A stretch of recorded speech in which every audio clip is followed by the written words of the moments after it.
Good afternoon. The PPPC, as a well-oiled political machinery, has done its political groundwork, would have selected its candidates through a democratic process, through consultation with the people in the various communities.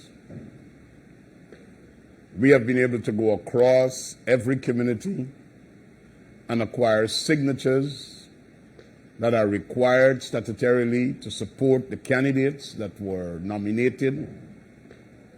And we were able, in each and every local authority area, and for each and every constituency, have our candidates and their backers in place.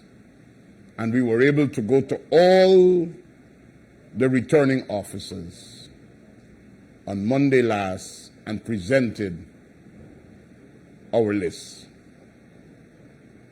On the contrary, our political opposition, the PNC, APNU, who is in serious disarray, who is facing some of the most difficult times that they have ever seen, whose leader is visionless, hopeless, and unable to command the respect of the Guyanese people, were not able to do the same. I've had the opportunity to be able to put up candidates in constituencies in Georgetown, a stronghold of the PNC, APNU, as they would have it. I've had the opportunity to put up candidates in all of the constituencies. In Linden, a place that they pride themselves as if they own Linden, and the PPPC has no support. I've had the opportunity of putting up candidates in Kokoani, another place where they believe that they have title to and they're the landlords of. But the reality is, there was such eagerness by people in those communities to be candidates that we had to actually go through a democratic process to select the final cut of candidates in these areas. People were willing and ready and eager to back those candidates with their signatures. We got all of our required signatures. We went from house to house. People came to our party offices and, when are you coming? And they were ready. And across the country, my colleagues in every region and in every local authority area did that. We did our political work.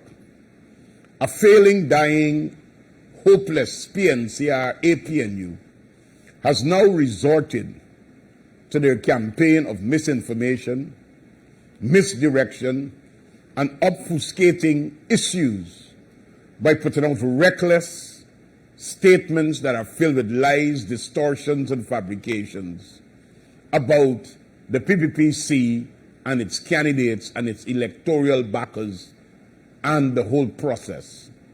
What they're simply seeking to do is to hide their own shame and to switch attention from their lack of support by putting some narratives out there to cause people's minds to be confused about the actions and the activities of the PPPC.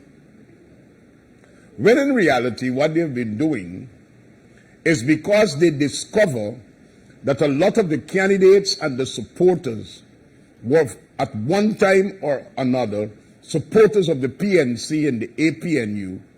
They're using family members and villagers to pressure these candidates and backers to see if they could get them to back away from supporting the PPPC or to change their minds of being a candidate or a backer.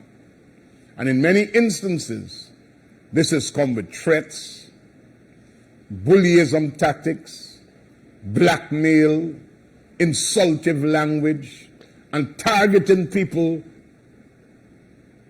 individually.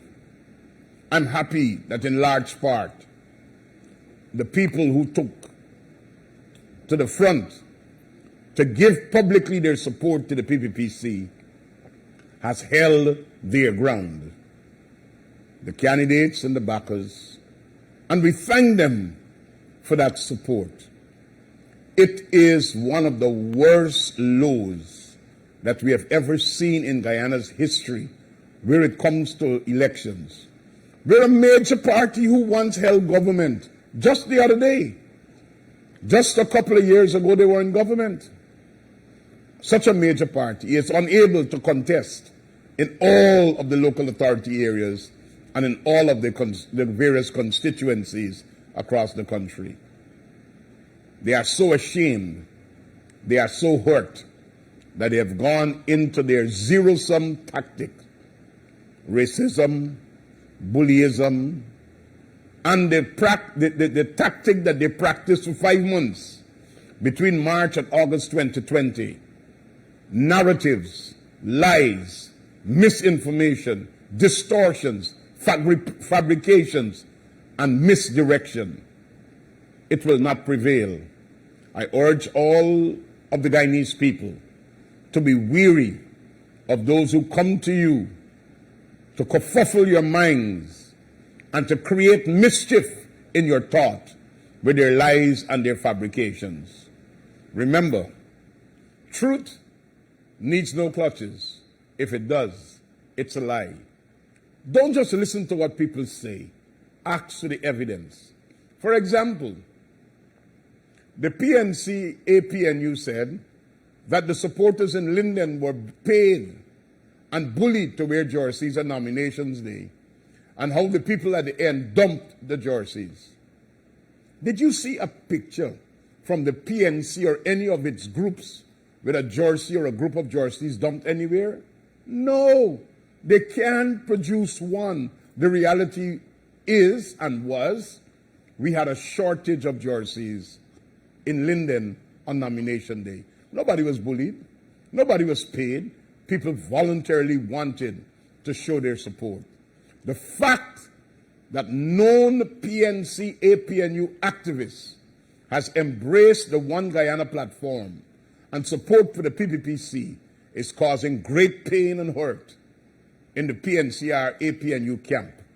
They cannot recover, so they're doing what they know to do best, and that is to create this zero-sum tactic, divide, racism, and more dangerously practice deception, putting out deceptive statements, mixing the truth with lies, and seeking to create confusion. It will not stand. Let us remain focused. Thank you.